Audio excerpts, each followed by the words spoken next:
Hi everyone, welcome back to my channel. Guess what today is? Flip house reveal day. I am so excited. It is so pretty. It's so pretty. It is so pretty. So we're gonna go over all of the details, all of the design aspects. What is going on with you?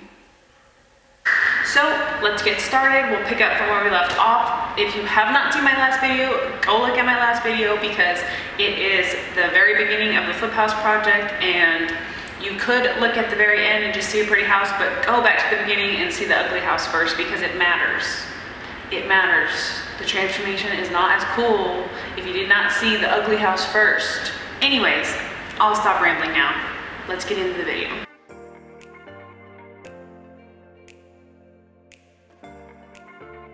Listen guys, I had a really bad habit of just like coming in and getting to work that I like would completely forget to film anything. I did that to myself so many times I can't even count. It's so bad. I didn't film anything. I'm sorry. I'm sorry. Like really. We did film how it looks now and finished. And so either way, whatever, you still get the gist and the point. You're just not gonna get to see me do the work. Like I don't get any of the credits. Anyways. So now we get to pick paint colors, and this is my absolute favorite color in the whole entire world. It is Basalt Powder by Sharon Williams. And I already knew going into the project that this was the color that I was gonna put in the entire house. My dad and I chose the color Blue Mountaintop for the outside of the house. It's this sort of grayish blue color, and one of us wanted it gray, one of us wanted it blue, so we kind of met in the middle with this color. Another blue that I chose was this Debonair, also by Sharon Williams, and I chose that color for the kitchen. The reason I did that is because a lot of the house was sort of turning out this really neutral white and grayish color scheme, and I wanted something to kind of break all of that up and give it a pop. That way the house had a little bit more character.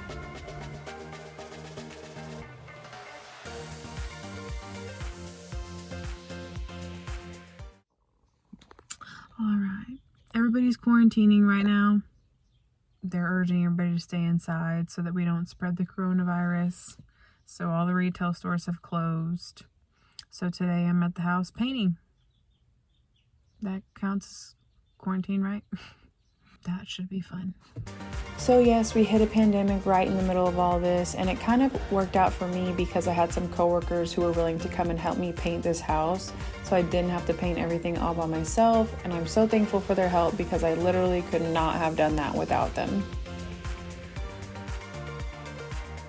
So I asked my husband to build these porch rails for us because I thought the porch looked a little bit unfinished, and he videoed that whole process and posted it on his YouTube. So if you want to go check that out and see how he built this, I will link that video in my description.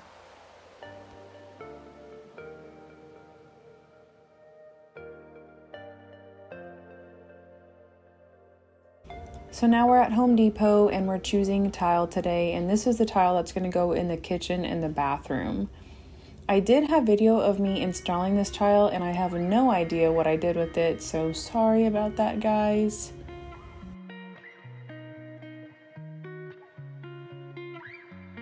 So here we are looking at the kitchen cabinets that we decided to go with. These are just in-stock cabinets from Lowe's, and they're these shaker style cabinets that are really popular right now.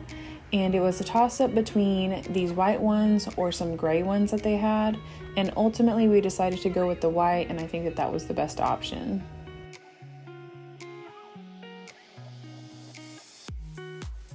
I just wanted some simple hardware for the cabinets, and so I went with these black knobs for all of the doors.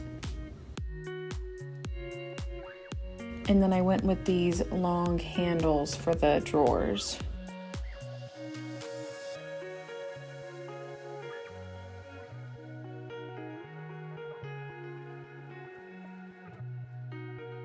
When I was choosing the backsplash, I knew I wanted something that was really simple and clean, but I didn't want a typical subway towel, so I got these sort of mini subway towels instead.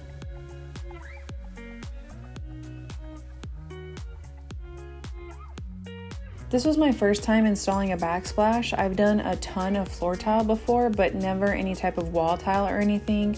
So this was an adventure for me.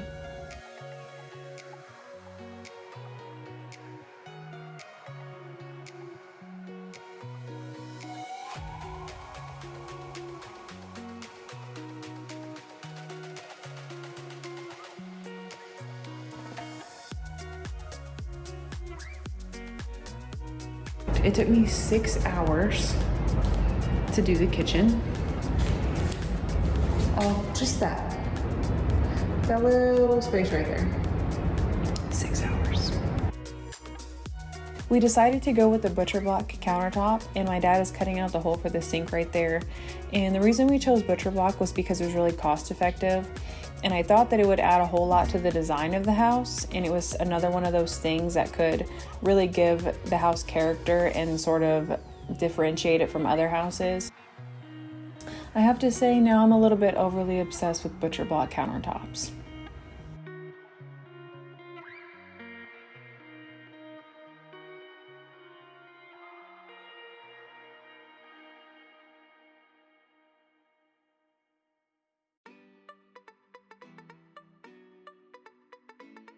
So I decided to add these floating shelves on the left side of the kitchen, again because I wanted to add more character to the house, and it was also cheaper than having to buy more kitchen cabinets for that whole side.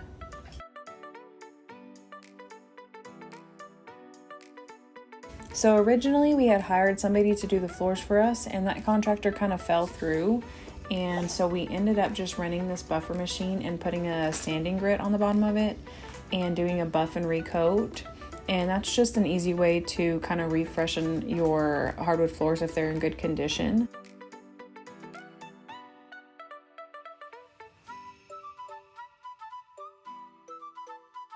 That ended up saving us some money in the long run, but I will say that was a really hard day.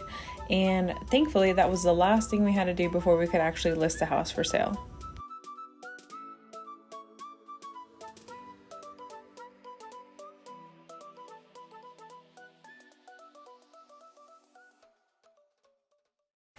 The time has come. Are you ready to see the house? I know you're ready. You're ready, right? I need a drum roll.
All right, so that is our flip house. Oh my God, I can't even believe I just said those words. I'm so excited. I'm so happy with how everything came out. I cannot thank my dad enough. I really could not have done this without him. And this has literally been like something I wanted to do for years now. Thanks to my husband for putting up with all of my design talk. He was such a good supporter behind the scenes, and thanks to everybody else who helped me with this project. Thank you guys so much for watching. Make sure you subscribe. Until the next, there will be a next. Until then, stay blessed. Thank you guys.